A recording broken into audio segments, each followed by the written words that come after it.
Hey friend, if you haven't watched my video, A Craftsman Mindset, you might want to stop and go watch that one first. But if you're short on time and you just need some tips for practicing your dialect work, then stick around.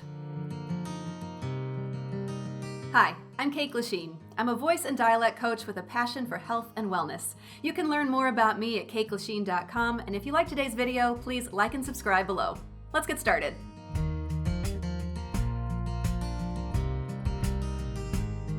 When you're learning a dialect in a class or workshop or from a YouTube video, you're probably learning a sort of baseline dialect that's recognizable and representative of a particular place. It's authentic, real people speak it, but it doesn't encompass all the variations of, say, the dialects of Kentucky or Wales or Spain. There are just too many varieties. Dialect coaches often teach an existing dialect you can use as is when appropriate, but that also serves as a baseline that you can then tailor to the specifics of the character you're playing. This is your first opportunity to be thorough and disciplined in your dialect work.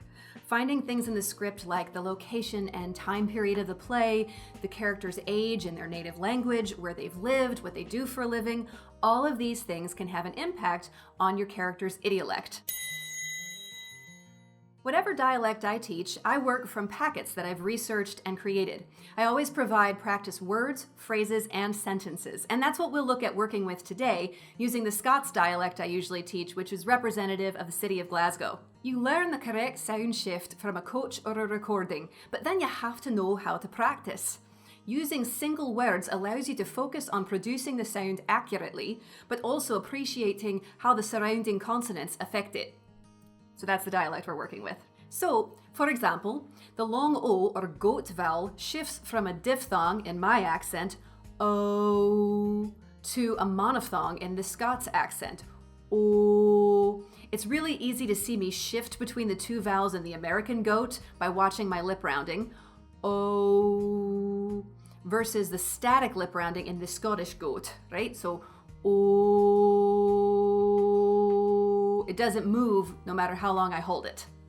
When you've mastered the sound, you apply it to other words like poke, chosen, gold. Some words will be easy, some will be more difficult because of certain consonants. For example, the dark L, in the word gold, can modify the goat vowel that comes before it and make it sound different and even make it a little bit hard to pronounce. In fact, you may not even realize that goat and gold have the exact same vowel sound in them in your own accent. When you're struggling to pronounce a word or even a syllable in a multisyllabic word, I recommend doing what I call the power of three, which is really just my way of saying cut off everything after the vowel that's giving you trouble, focus on making it consistent 3 times. O, O, O.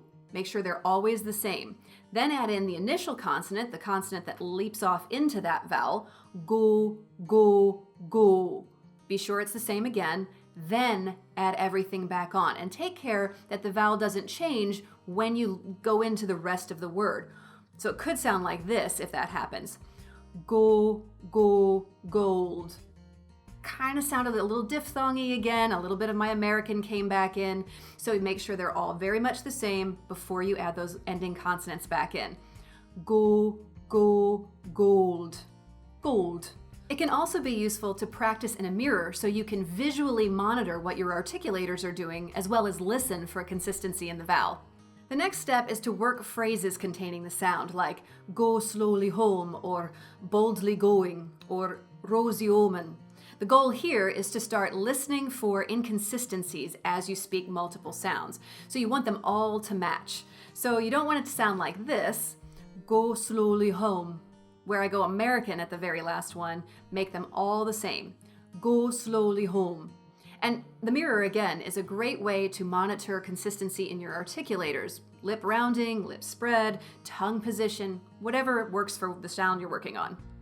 When you're pretty consistent with phrases, graduating to full sentences allows you to continue honing in the consistency and the accuracy while also adding in things like tempo, rhythm, and melody. These are the things that make a dialect feel authentic and lived in. So a practice sentence like, Old Joe is only going to load the stones becomes more alive and authentic when you say it with the Celtic melody.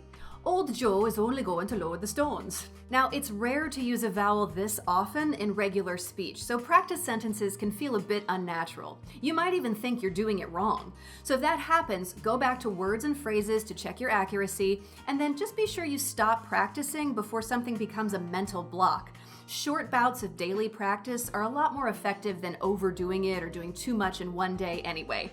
Like any drill or exercise, practice phrases and sentences can feel disconnected from performance. It's really tempting to just jump directly to your script, especially if you have a good ear for dialect work, but don't skip the fundamentals. Practicing your dialect methodically instills the muscle memory that ensures accuracy and consistency.